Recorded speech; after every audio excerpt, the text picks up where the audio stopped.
Hello, everyone. Welcome back to the Safe Room. I'm your host, Shon Williams, and as of this recording, it is officially the last day of 2021. Thank goodness, because man, oh man, this year it's been something. Is it better than 2020? I don't even want to say that. I don't even want to say if it was better, if it was worse. It felt like 2020 and 2021 was one whole year in its entirety. So I'll just leave it like that. All I'll say is that 2021 was something. It was just ups, little ups, I guess, and a lot of downs. But we're just trying to figure out a way to just move on one day at a time. I hope you guys are enjoying your holidays, the rest of your holidays. Hope you're enjoying, as I'm recording this, your New Year's weekend, whatever you're spending to do it with your family, your friends, your loved ones. Hopefully things are getting better. As of right now, there's 16,000 cases for COVID. I don't know how it's got to this point where the cases are just spiking or getting higher. I might cover on that soon, on what I think personally, but I think from previous episodes I've done in the past, especially in the earlier parts of the podcast, you kind of know where I stand on this as a whole. Anyway, I wanted to come here today to talk about New Year's resolutions. As we're approaching, the end of 2021 in a couple hours, soon to be 2022, we all have this common thing that we do where we make a promise, whether it's to improve on a goal or whether to achieve something new. And we refer to them as New Year resolutions.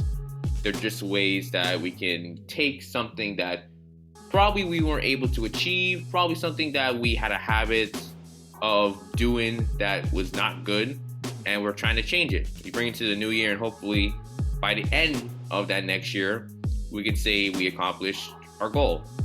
So that's basically what that is about.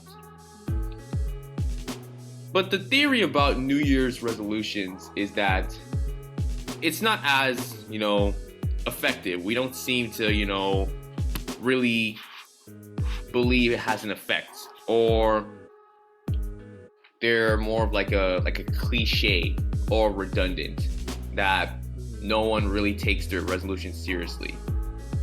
To be fair, when I was young, I used to write so much New Year's resolutions, whether it's telling myself or even if it's like Old Year's Night in churches. I remember, being there, and we would write into an envelope and we would just ask God, hey, this is what I want, this is what I want to change or bring into the new year, and hopefully it could blossom. So we all have our experiences. And if you haven't had done a New Year's resolution, then maybe honestly you felt like everything was fine to you, you didn't want nothing to change. We're not here to judge. I mean, that's cool. But again, the whole point of this conversation, I'm going to keep this really short because, I don't want to go too into depth about this because, at the end, I do want to give my personal thanks. The whole point that New Year's resolution is kind of ridiculous, I totally get it. I totally get it because as human beings, we're not perfect. We all have a self-interest in things. We all want to achieve our goals, but at the same time, we want everyone to do good in this world. The problem is sometimes us wanting to do good just comes from saying it. It doesn't really come from our actions or what we try to do to support the people we love or support those who have, been behind us for this long period of time. It's more easier to say something than to actually put in the work, which is why there's a lot of distrust. There's not that much, truth into some words that people say, because it's at this point, we know you're not going to be there when I actually succeed. So you're probably asking, where am I going with this? This kind of goes into our New Year's resolutions. Because we've been so, habited to where our words don't really result in the actions we do. It's now that what we say, we don't take it serious at all. So with New Year's resolutions, let's say something simple. I'm gonna be exercising for every single day, every week. I'm going to be like, completely fit. I'm gonna be like doing this and that, which, I mean, it's a good mindset, but sometimes we tend off to, stop doing that probably a week in, maybe a month in. Heck, if you really are someone that's like forgets easily, maybe a couple days in. Or really, what I kind of think is that a lot of us are always like on the clock with certain stuff, whether it's, work, whether it's school for all the, teens, whether you're an adult, you have work and you have like, relationships, having to deal with like paying with house and mortgage. All of us as like individuals, we have different responsibilities. And even though we try to assign ourselves to do everything, we can't do everything. It's nearly impossible. There are certain things that you're gonna be able to prioritize and focus on, and there's other things you're just not. So, what does that mean when it comes to New Year's resolution? Do we feel like we should stop wishing for certain things to happen? Is it just meaningless because it never comes true? Well, yes and no. Because I do think putting a New Year's resolution is not a bad thing. But I think it's really understanding the context of why would you put something like that. Because I mentioned a little bit earlier on how there's some people that feel like they don't need to put a resolution. Some people say like, you know what, I'm fine, my life is okay, there's really nothing I want to change or improve on. And I think the whole point of a New Year's resolution should not just be solely based on one promise or doing one goal. It should be something that, you carry on just moving forward, and you don't just restrict it to just, I accomplished this in this specific year. No, it should be something that you improve on your entire lifestyle. How you think, how you operate, how you behave around other people.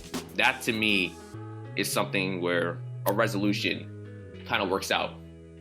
And we're gonna look at it in a more like descriptive way. Me being a business major, sometimes you have to do with risk management and litigation. And sometimes there'll be issues where a firm's doing unethical, practices. Their behavior is not, in the best interest of other people.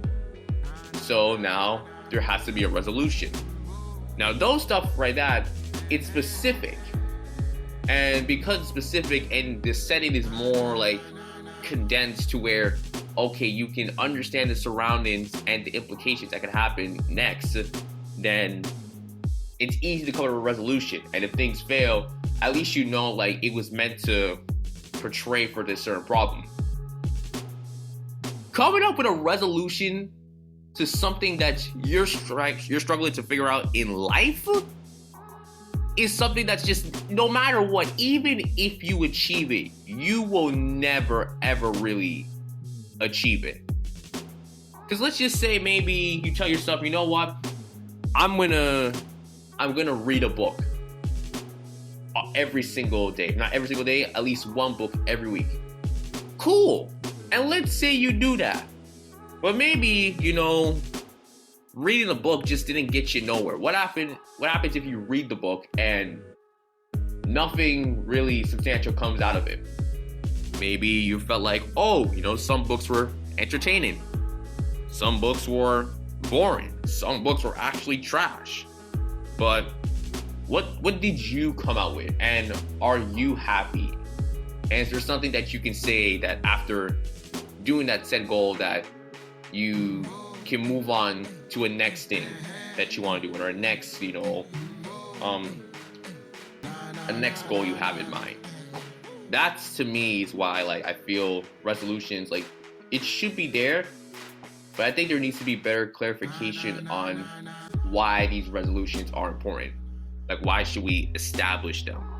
It shouldn't just be to say, hey, I did this. It's what can you take away from that experience? And how can you not only grow upon it for yourself, but maybe even pass it on to other people? Does anyone ever make a resolution that ever considers other people? No. Like, honestly, these resolutions is the prime definition of what do I want? Again, self-interest. Something that is what makes society up to date. Self-interest, consumptionism, the fact that we're self-driven and we need to get what we want. When honestly, like, we're all placed on this earth not only for ourselves, but to help others, to support those who, need the support. And that includes me. Like, I can't always be self-driven. I can't always be, it's all about me. Now, don't get me wrong. Sometimes it's good to be within your self-interest. But I mean, at the same time, the world does not go around with one person alone thinking about themselves. It doesn't. So sometimes it's good to have resolutions that not only consider yourself, but also those around you. Your families, your friends, your significant others. Maybe there's someone that you support in terms of what they do and you want them to do great. Maybe there's something that, you see a person, on the rise and, they acknowledge the stuff that you do. So you're just hoping for that same, level of respect and gratitude. To me, I think that's where it comes from. Now, obviously, there's the no side in terms of why I think you should not do a resolution, specifically on New Year's Eve. Because now you're basically setting the stage where you only have to make change when it comes to the last day of the year. And honestly, that's a bad mindset. I'm not trying to tell anyone no one should do that. If you want to do that, that's up your choice. That's up your choice. That's up to you. That's your choice. But I will say this. If you go into that resolution and you mess up maybe a month in, so you mess up in February, are you telling me that you're going to wait another 10 more months just to redo that same thing that you promised you're going to accomplish for the entire year? Or is it better that you just do it right off the jump? Now, obviously, it sounds like a stupid question. It's like, oh, Shon, of course not, I won't do it. But like I said, life catches up and time is just an illusion. We really don't know how much time we have on this earth. Every day we have to count if it's our last day, because you never know what can happen, especially with this pandemic. The amount of people we've lost, the deaths are piling up, the cases are piling up. People are worried about being in lockdown again. Travel bans, restrictions, whether it's concerts, sporting events getting canceled. We don't know. Another example too was the whole Travis Scott Astroworld Festival. People just went there to enjoy a good time. And for unfortunate people, they did not come back there. They did not come back alive. They did not come back to their homes, their families. So sometimes if you fail on something, you should not just, kind of sit back and just wait for, a specific day in a year to tell you, okay, it's time to restart and get back on track. If you fail immediately, get right back up and try again. Because honestly, we don't fail in life. We always learn through our failures. We always learn from what we did wrong. So then when we come back again, we're always, improving on a certain aspect. And honestly, I would rather fail 1,000 times than get it right the first time. Because if I get it right the first time, it's like, what did I really learn? Maybe I just got it because, I don't know, I was lucky. Maybe I got it because I did what I need to do, but it didn't feel like there was a lot of hard work and, effort into it. So I don't think people should just wait on their calendars for December 31st or whatever year just to make a resolution that they could have made months ago. It's okay to say that you failed. Honestly, one of my most common resolutions I keep coming back to every single year: exercise. Guys, based on my schedule, I don't think I've been consistent for at least 1 month. But every time I fail, I don't wait till the end of the year telling, myself, okay, this is it. Sometimes I might start on a random day. Might start on August 3rd. I may start on May 7th. I may start on September 30th. You never know. But the whole point of this day is not really just about having resolutions and making sure they come true next year, but it's more of like a reminder of what do we do this year and how can we bring those same, redeeming qualities into the following year. To me, I think that's the biggest takeaway you can possibly bring into a new year. So overall, do I think New Year's resolutions are redundant? In terms of believing that you can just change your life all around by making one promise, yeah. Do I think it's necessary? I think it is, because it gives us a reminder that it's okay to say if you had a bad year. Everyone's life is different. Everyone goes through their own trials and tribulations, and we never know if anyone's going to be listening to us. So it's okay to say that, you know what, this year wasn't great for me. This was a rough year. And it's also okay to say, you know what, this year was really great. I had a fantastic year. But I think it's also important to keep in mind that you should not bet your entire life moving forward on just one promise, when you can really make the most of what you have right now and just build upon it, and also wishing the best in others. Yeah, that's kind of like my take. That's about it. Again, I wanted to keep this short because I wanted to get to my piece in terms of personal thanks, but I think I might do that in a separate video. But other than that, I just want to say thank you to everyone who has supported the podcast this year, everyone who's just been by my side. I just want to thank God for blessing me to see another year. Thank you guys so much. I hope you guys enjoy your New Year's Eve. Hope you spend time with your family as much as you possibly can, because we never know, it will be the last moments. I love you guys. I'll see you guys in 2022, the very first episode. Appreciate you guys. Talk to you soon.